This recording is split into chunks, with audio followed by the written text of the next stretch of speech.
আয়াত ২৬ ওয়ালাকুদ খলাকুনাল ইনসানা মিন সলসলিম মিন হামাইম মাসনুন, অর্থাৎ আর অবশ্যই আমরা মানুষ সৃষ্টি করেছি গন্ধযুক্ত কাদার শুষ্ক ঠনঠনে কালচে মাটি হতে।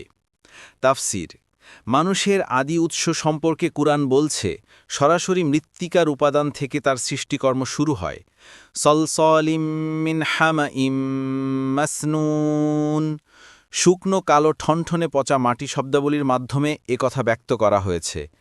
হামাইন বলতে আরবি ভাষায় এমন ধরনের কালো কাদামাটিকে বোঝায় যার মধ্যে দুর্গন্ধ সৃষ্টি হয়ে গেছে, যাকে আমরা নিজেদের ভাষায় পঙ্ক বা পাক বলে থাকি, অথবা অন্য কথায় বলা যায় যা মাটির গোলা বা মণ্ড হয়ে গেছে।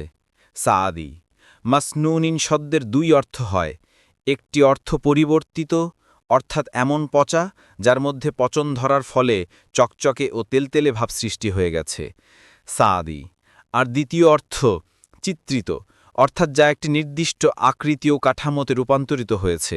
ফাতহুল কাদির: সলসলিন বলা হয় এমন পচা কাদাকে যা শুকিয়ে যাওয়ার পর ঠনঠন করে বাজে।